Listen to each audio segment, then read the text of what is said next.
Bismillahirrahmanirrahim. Salam alaikum.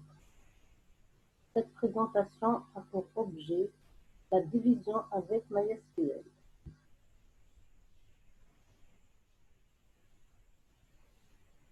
La division de la table P de schéma AIBI par la table diviseur TB de schéma BI dans la table quotient TQ de schéma AI. La condition pour cette division est que le schéma de la table diviseur est inclus dans le schéma de la table P. On voit bien ici cette inclusion. Pour obtenir les tuples de la table quotient, on va chercher les tuples de la table P qui sont associés à tous les tuples de la table Q. Ici, on trouve A1 qui répond à ça.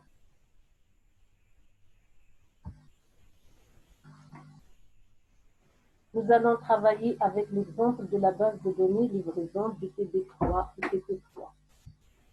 Vous avez ici la table des usines U avec la restriction sur la ville d'Annaba, donc vous avez deux tuples.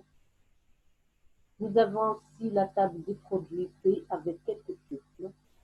Et nous avons la table PUF qui représente les livraisons des produits aux usines par les différents fournisseurs avec les quantités. La question avec laquelle nous allons travailler ici est la suivante. Quels sont les numéros de produits qui sont livrés à toutes les usines d'Annaba? J'attire votre attention sur le mot toutes ou tous, qui veut dire qu'on aura besoin de la division pour répondre à cette question. Donc, cela veut dire aussi qu'on va chercher les tuples de la table PUF qui sont associés à tous les tuples de la table U. Donc, on a ici le schéma de la table U qui est inclus dans le schéma de la table PUF. En effet, nous avons fait une projection de la table U sur la colonne NE. Nous avons fait aussi une projection de la table PUF sur les colonnes dont on a besoin. Donc, on va chercher le produit livré aux deux usines 3 et 4. Nous avons 10 qui a été livré à l'usine 3. Est-ce que 10 est livré aussi à l'usine 4? Oui. Donc, 10 va faire partie du résultat. Nous avons un autre produit, 5, qui est livré à l'usine 3 et aussi à l'usine 4. Voilà, c'est tout. Donc, les deux produits, 10 et 5, vont faire partie du résultat. Vous avez déjà réalisé cet exemple à l'aide de l'algèbre relationnelle. Je vous rappelle ici la recette. Le problème maintenant est que aucun SGBD ne fournit la commande divide. Comment programmer la division? Pour cela, on peut faire appel à l'une de ces techniques. Alors, si la table Q est incluse dans la table T, cela veut dire que TQ moins T égale l'ensemble vide. On programme donc la différence avec l'opérateur NOT-IN et la non-existence d'éléments dans cette différence par la fonction NOT-EXIST. Ou bien on va utiliser le regroupement et la comparaison, ou bien on va utiliser la double négation de la requête à l'aide de la fonction NOT-EXIST. C'est cette solution que nous allons développer.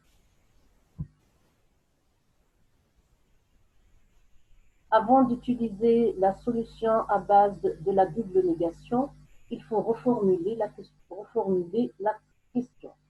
Au lieu de chercher un tuple T associé à tous les tuples de la table TD, on cherche T tel qu'il n'existe aucun tuple de TD qui ne lui soit pas associé. Donc ici, on aura besoin de la fonction NOT-EXIST et les jointures pour les associations. Reprenons notre question. Au lieu de dire quels sont les numéros de produits qui sont livrés à toutes les usines d'Annaba, on va dire, existe-t-il un produit produit tel qu'il n'existe aucune usine d'Annaba qui n'a pas été approvisionnée en ce produit. Les deux questions sont équivalentes.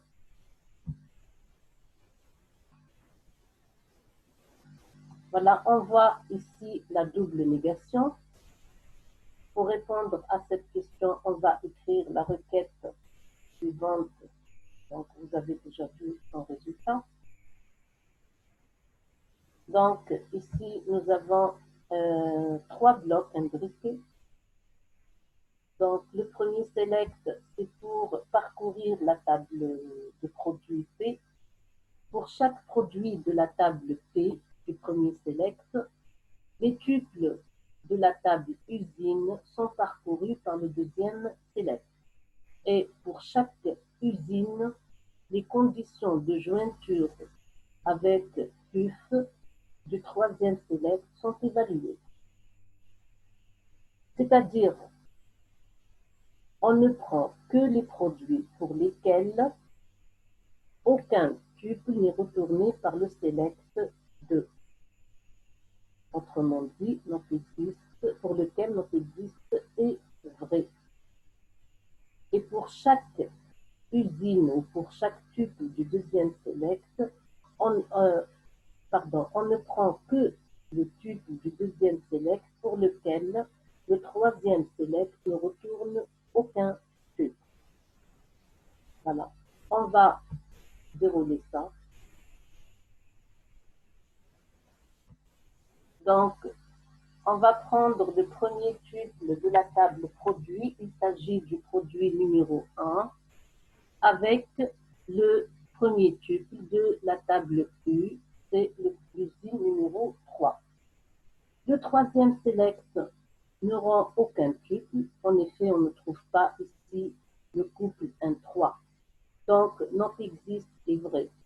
Le deuxième select rend un résultat non vide. NU égale 3.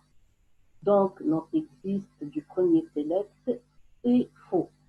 Et le produit numéro 1 ne va pas faire partie du résultat.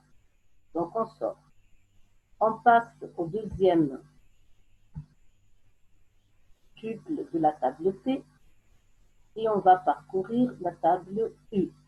Donc, pour le produit 5 et l'usine 3, le troisième select retourne un tuple 5, 3. Donc, le not existe est faux. Et l'usine numéro 3 ne va pas faire partie du résultat du deuxième select. Donc, on va passer au deuxième tuple de la table U. Donc, le couple 5 et 4 existe dans cette table-là. Donc, le troisième select retourne le tuple 5, 4 et le not existe est faux. Donc, l'usine 4 ne va pas faire partie du résultat du deuxième select. Donc, on a consommé toute la table U et donc le deuxième select ne retourne aucun résultat. Cela veut dire que le not existe du premier select est vrai. Et par conséquent, le produit numéro 5 va faire partie du résultat. C'est la même chose, c'est le même raisonnement avec le tuple 10.